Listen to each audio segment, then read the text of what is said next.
আচ্ছা ভাই, আপনি যে পানি সেচতেছেন কারণ কি? পানি শশা ক্ষেত চলে গেছে। এটা শশা ক্ষেত না? হ্যাঁ, এই যে বৃষ্টির কারণে এরকম অবস্থা হয়ে গেছে। বৃষ্টি যে পিছনে ধান ক্ষেত বইরে আছে দেখেন না, এই যে পুরোটা ছাড়ে গেছে পানি। এই যে এই পাশে তো পুরো বন্যা হয়ে গেছে এই বৃষ্টির পানিতে। আর আপনার এই যে শশা ক্ষেতের এখন তো মানে কেবল শুরু, কয়দিন হয়েছে বয়স এটার? এটার বয়স হচ্ছে 20 দিন। 20 দিনের মতো। তো এখন যদি পানি না নামে তাহলে তো আপনার লস হয়ে যাবে গা। পানির নাম নামলে লস এগুলো মারা যাবে গাছ। সব মারা যাবে। এই আপনার এইটা খরচা কত হয়েছে? এটা মিনিমাম এই 1030 টাকা খরচ হয়েছে। 1030। এই মুহূর্তে যদি কিনা এরকম বৃষ্টিতে যদি কিনা আপনার লস হয় তাহলে তো সমস্যা হয়ে যায়। আপনার এই চালানোর উপরে কেমনি উঠাইবেন? মানে সমস্যা হলে তার কিছু করার নাই, এগুলো তার কিছু হাত নাই। না, অবশ্যই আল্লাহ তাআলা এখন যা করে সেটা ভালোর জন্য করে। তারপরেও এখন বৃষ্টিতে থামে গেলে হয়তো বা এটা মানে ভালো হওয়ার কথা, তাই না? হ্যাঁ, থাইমা গেলে হয়তো পানিটা কিছু কমে দিলে হয়তো ভালো হওয়ার সম্ভাবনা আছে। মানে এই মুহূর্তে যদি পানি সেচতে পারেন তাহলে কি এটাকে বাঁচার সম্ভাবনা আছে? হ্যাঁ, এর মধ্যে সেচতে পারলে, আর যদি বৃষ্টি না হয় তাহলে সম্ভাবনা আছে। বৃষ্টি হয় তাহলে চলে গেলে আর হবে না। তো একটা মেশিন যদি লাগাইতেন তাহলে মনে হয় ভালো হতো বিষয়।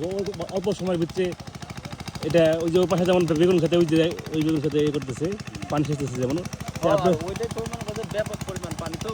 আর আমার ড্রাইভার কথা ছড়ে কিছু আছে তো, এগুলি মনে কর তোমার এই সম্ভব হয় যে এটা করা। ঠিক আছে, আপাতত যতটুকু হাতে কাজ করা যায় এটা যদি আল্লাহ দিয়ে মুক্তি দিতে তাকায় তাহলে অবশ্যই। এটাই কথা, মানে বাঘের বাড়ি তারা যাওয়া যাবে না না, অবশ্যই না, অবশ্যই না। তারপরেও যতটুকু সম্ভব সুস্থ থাকেন। এই দেখেন অবস্থাটা দেখেন, একজন কৃষকের শশা ক্ষেত এখানে হচ্ছে পানি দিয়ে চলে গেছে। এখন উনি হচ্ছে নিজের হাতে বালতি দিয়ে এই যে পাশ থেকে ক্ষেত থেকে পানি আরেকটা ক্ষেত্রে দিচ্ছে যাতে করে তার ক্ষেতটা ভালো থাকে।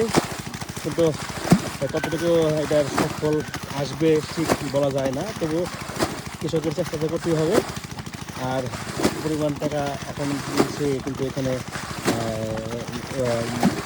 যে খরচ করা হয়ে গেছে সেটা কিন্তু তুলতে পারবে কি না সেটা অনেক ঠিক। তবে আশাবাদী পথে একটা কথা আছে, সেই আশায় কিন্তু কিছু এখনও কৃষক বেঁচে আছে, থাকবে। তার আসলে এখন যদি বৃষ্টিটা থেমে যেত হয়তো এই লস যে হওয়ার সম্ভাবনা আছে সেটা কিন্তু থেমে গেছে।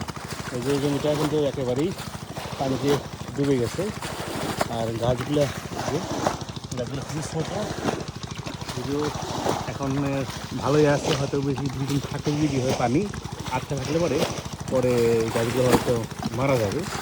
তার জন্য হচ্ছে যে এত কষ্ট করে যে এখন ধানের জমিতে পানি দেওয়া হচ্ছে এখানে, এগুলো বেঁচে থাকবে আর কি।